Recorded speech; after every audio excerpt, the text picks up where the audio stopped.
Pensar e crer. Um pensamento de Santo Tomás de Aquino. Da natureza da fé e os pecados opostos à fé devocional. Querido irmão, querida irmã, você que está no canal Pensar e Crer, nós estamos fazendo uma série de vídeos sobre um pensamento de Santo Tomás de Aquino. No vídeo anterior, começamos a falar sobre as virtudes teologais, dizendo que elas são, segundo o pensamento de Santo Tomás de Aquino. Então agora iremos ver o que Santo Tomás de Aquino diz sobre a virtude teologal da fé e os pecados opostos à fé devocional. E diz assim Santo Tomás de Aquino: a fé é uma virtude sobrenatural, por cujo influxo o entendimento adere irrestritamente e sem temor de errar a Deus, como fim e objeto da eterna bem-aventurança e as verdades por ele reveladas, posto que as não compreenda. O entendimento pode admitir, de modo absoluto, verdades que não compreende, baseando-se na autoridade de Deus, que nem pode enganar-se nem nos enganar. Deus não pode enganar-se e nem nos enganar, porque é a verdade por essência. Podemos nos certificar de que sejam as verdades reveladas por Deus mediante o testemunho daqueles a quem os revelou ou daqueles a quem confiou o depósito da revelação. Deus revelou primeiramente a Adão no paraíso, mais tarde aos profetas do Antigo Testamento, por último aos apóstolos no tempo de Jesus, e por fim o sabemos pelas asserções bem comprovadas da história que se refere a fatos da revelação sobrenatural e os milagres realizados por Deus em testemunho de sua autenticidade. O milagre é prova contundente da intervenção divina, visto que é o ato do próprio Deus e nenhuma criatura pode realizá-lo com seus próprios meios. A história da revelação e outras ações sobrenaturais de Deus se acham na Sagrada Escritura, também chamada Bíblia, dividido em Antigo e Novo Testamento. Não se trata de uma síntese ou resumo, mas um livro escrito pelo próprio Deus. Assim, Deus é o seu autor principal, e para escrevê-lo utilizou a maneira de instrumentos alguns homens por ele escolhido. Assim, o livro original é sagrado. As cópias e traduções o são à medida em que se conformam com o original.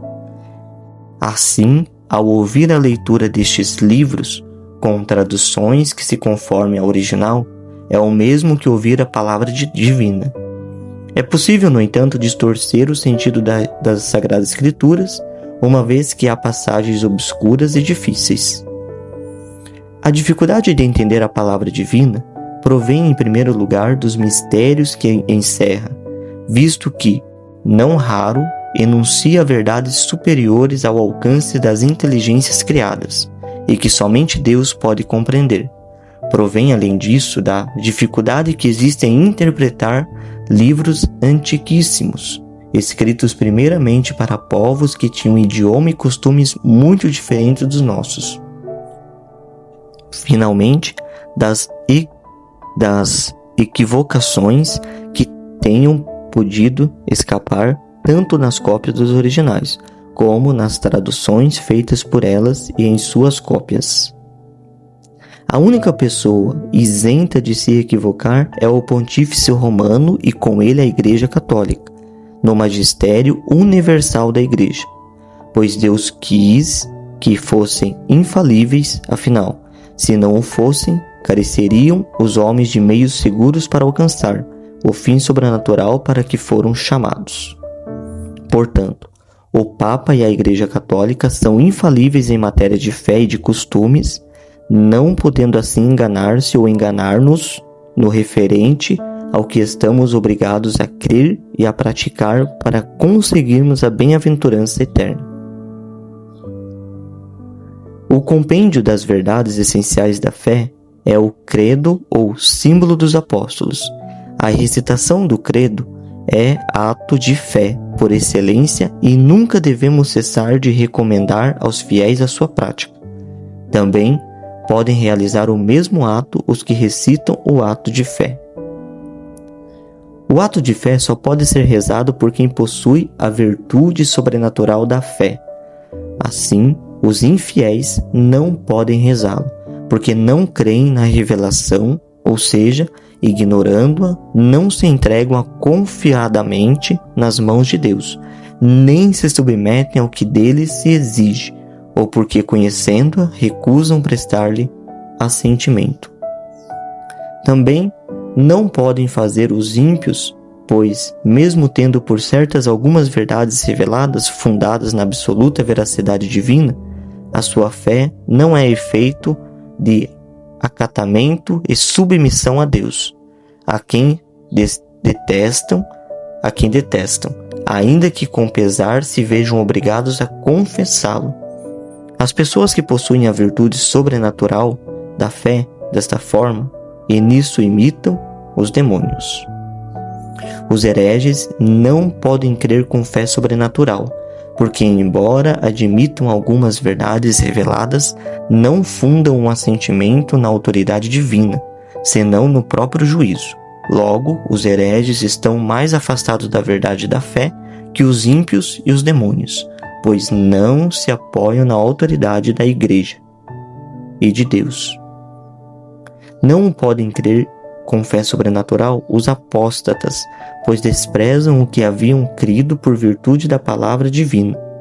Já os pecadores podem ter uma fé sobrenatural imperfeita, ainda quando, por efeito do pecado mortal, estejam longe da caridade, pois nem todo pecado mortal destrói a fé. O pecado contra a fé é chamado infidelidade. Trata-se de recusar-se a submeter-se o entendimento às verdades sobrenaturalmente reveladas.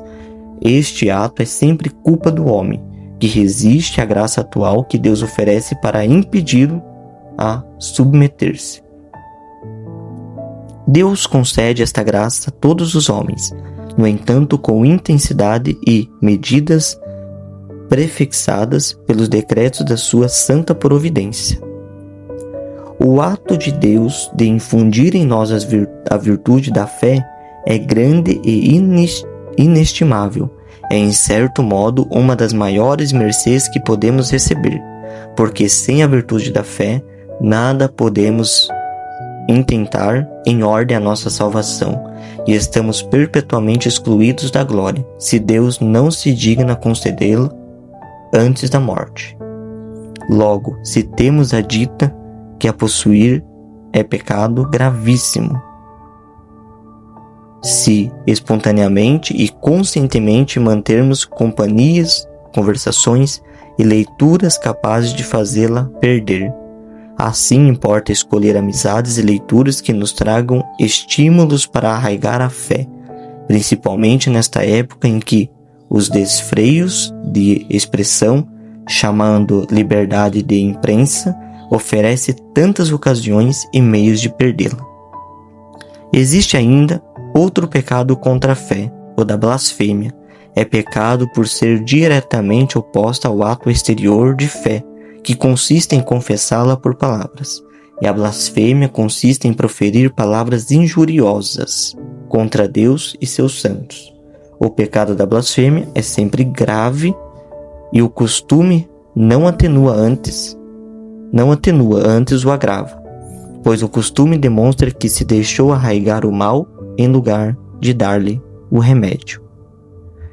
Então, irmão e irmã, olha que profundidade que São Tomás de Aquino ensina sobre a virtude teologal da fé, sobre o pecado e sobre aqueles que podem a possuir, sabendo que é sempre um dom e uma graça de Deus. No próximo vídeo iremos falar então dos dons do Espírito Santo, entendimento e ciência como correspondentes à fé, ainda dar sequência neste assunto. Se você gostou desse vídeo, peço que se inscreva no canal se ainda não é inscrito, deixe seu like e compartilhe com outras pessoas, para que este pensamento de Santo Tomás possa alcançar outras almas. Deus te abençoe e um forte abraço.